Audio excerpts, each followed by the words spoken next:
Hi, back here for the second part of the video, and now we're going to be looking at heating your Pac-Man frog using a heat bulb from a dome. So the dome we like to use is the mini deep.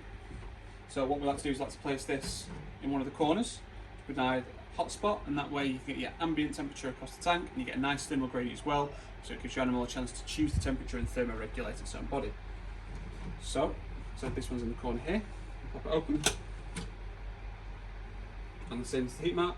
You get that nice little hot spot in the corner there. Now, very similar to the heat mat, you like to control the temperature, you need to know what that temperature is. So we like to use the Microclimate Evo light. Now if you want to come in here and have a look, this is the bit of kit here. Now we know it is a little bit more on the expensive side, but we use it in store ourselves. It's a great bit of kit. It's got so many functions to it, and you just know your animals get the best quality of care when you're using it as well. So it's very similar to most thermostats. You've got your input, got your wall, and then it's almost identical to the one you've got your probe there. Now, biggest benefits of the Microclimate Evo light, all this done here. You've got your touch screen, it's got a device lock, which is great if you've got kids, keep them out, messing with all the time, nightmare. But the most important function for me is you've got your graph, which means you can track your temperature throughout the day. So you go out to work, you come back, you want to check what your temperature's been at through the day, you have a look. It's really hot around lunchtime, it's blistering, it's like 4 or 5 degrees above what it should be. You can almost figure out why it's been like that. Is it by a window, is it by a radiator, what's going on? You can make changes accordingly. Secondly, it's got a 4-way function, so instead of having just a standard nighttime temperature, standard daytime temperature, you can set a gradient. So it'll go up through the day like it would the wild naturally, and then it'll come back down later on in the day.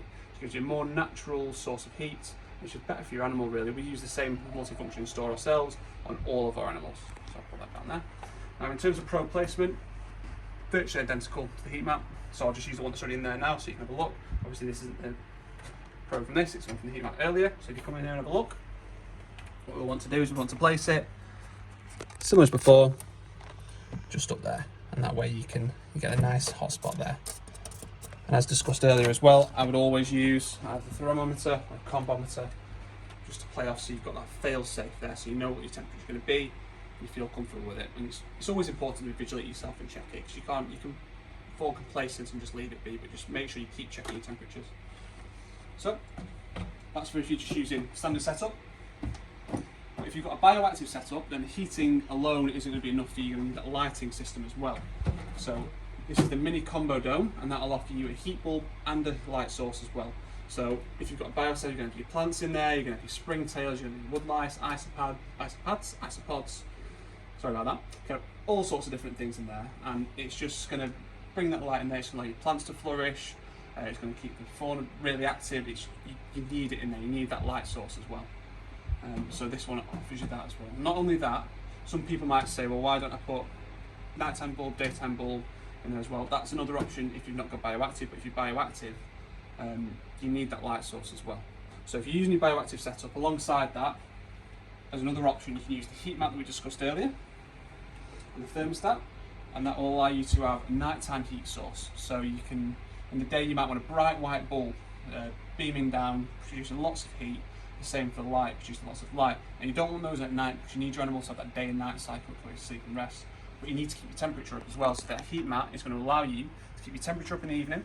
It's going to allow you to keep your temperature up at night when it's sleeping. That'll keep it at a consistent temperature that's suitable for your animal. Ultimately, it's up to you what you choose, how you combine these different heat sources. It's always going to be different in your house as it is to someone else's. You could be living in south-facing house, the animal could be placed in the conservatory where it's just getting lots of heat all the time. So it's really up to you to be vigilant, keep an eye on your animal, check your temperatures, make sure everything's okay. But if you do have any other questions, you can always get in contact with the store or online as well.